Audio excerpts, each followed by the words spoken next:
A radical look at Scottish history with Stuart McHardy, Part 19, The Reformation, Part 2.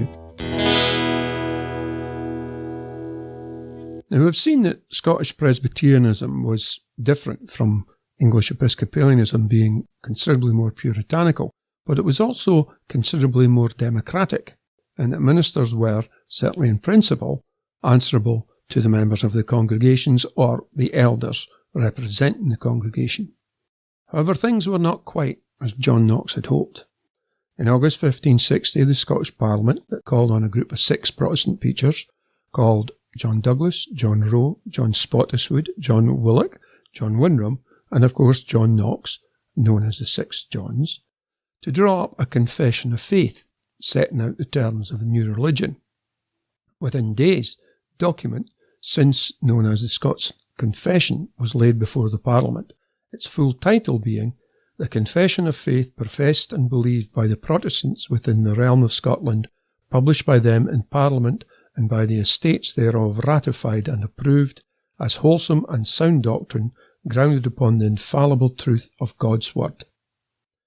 Also known as the First Book of Discipline, this laid out a radical series of reforms focused on change right down to the parish level.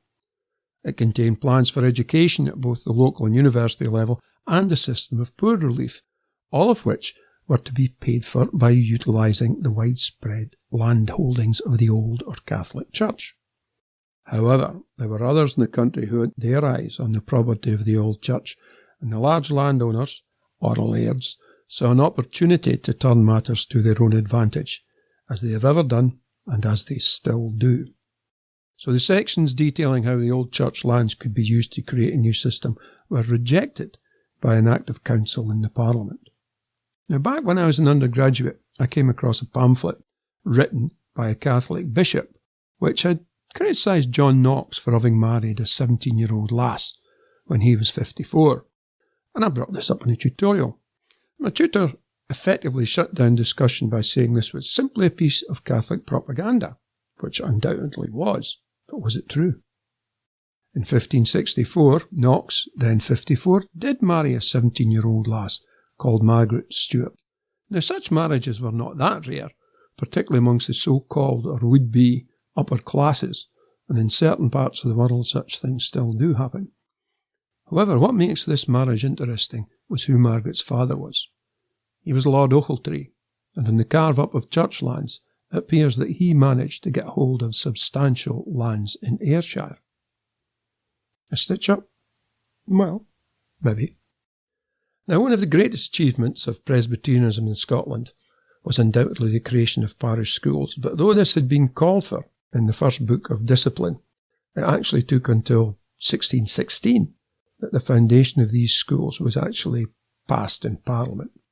There had already been schools in the boroughs, and these were now controlled by the new Presbyterian Church, but now there was to be a school in every rural parish, to be paid for by the landowners, so many of whom had originally benefited from acquiring church lands. Over the next couple of decades, this proved effective in almost all of the lowlands, though many parts of the Highlands had to wait a long time for their turn. And one of the telling points about the new school system was that girls were allowed in. Basically, it was thought that everyone in the land should be able to read what was known as the Catechism, the shorter version of which was made up of 100 or so questions about God and religion. It was also considered beneficial if people could read the Bible, the Word of God, for themselves. Now, over the years, discussion has continued as to just how much destruction of churches and abbeys and their contents there was at the time of the Reformation, and there have been suggestions that much of the rioting was being directed by the lairds looking to extend their land and power. Given that the disruption of 1834 and even later splits within the Presbyterian Church were effectively caused by the refusal to accept landowners exercising their rights of patronage by appointing ministers, we can see that the tensions between the lairds and the kirk was deep-set and long-lived. To this day, Scotland is the most opaque land ownership system in Europe, and looking back, you can see that not only was a great opportunity missed by the kirk at the Reformation, but that a great opportunity was taken by the lairds, and that this still affects us today. If you want to read more on this permanently hot topic, I'd recommend Andy Whiteman's book, The Poor Had No Lawyers.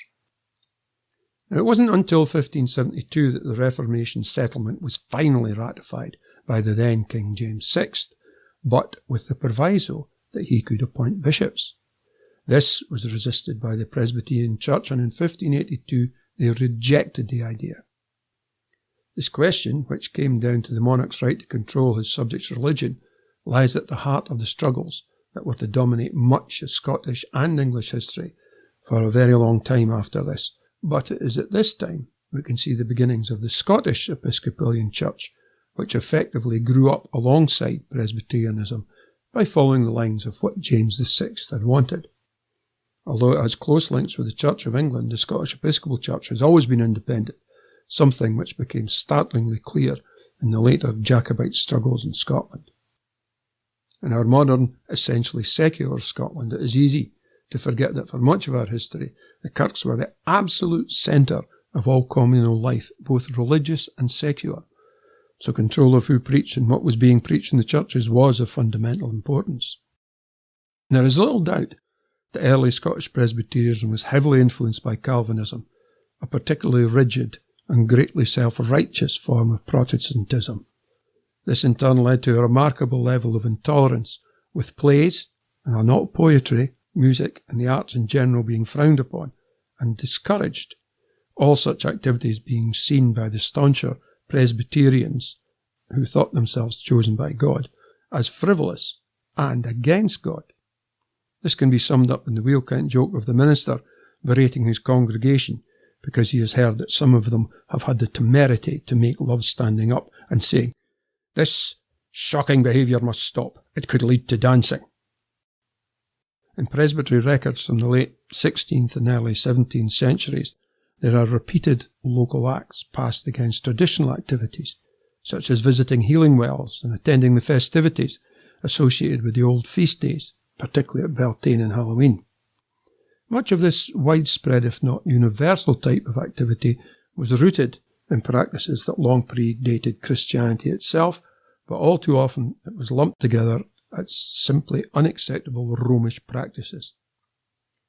Looking at such records, it is apparent that many presbyteries had to keep repeating the prohibitions and fining or punishing those miscreants who ignored their instructions. By the middle of the 17th century, these references are fading away, and though on the surface this would appear to mean that the old practices were successfully stamped out, that is not in fact always the case. Probably the most famous survival of these old practices is the ongoing visitations to the Clootie Well on the Black Isle. In the past few decades have actually seen the institution of new versions of such old activities, created usually by people who see themselves as neo-pagans. But sometimes such things simply continue under the radar, and I remember visiting the Dragon's Cave on Canoe Hill in Perth in the early 1990s and seeing clear evidence that people were still going to what was once a notable Beltane site. It's also the case that there are a few local hilltop midsummer pilgrimages still going on in Scotland, and no one has any record of how long they've been taking place. That the Reformation was of major importance in Scottish history is undeniable, and in its lasting effect on both the Scottish education system and, I would suggest, the tradition of the Scottish autodidact, or self-taught scholar, we can see some of the beneficial aspects of it. In the personage of Robert Burns, probably the most read poet the world has ever seen, we can see directly how a commitment to learning thrived in Scotland. And in his time, it was the literacy of the Scottish population at large that directly fed the flames of the radicalism that surged at the end of the 18th century. However, as we shall see next time, when we take a closer look at James I and VI and how his actions still affect us today, there were aspects of the Reformation which were truly shameful. Next time, the king that left.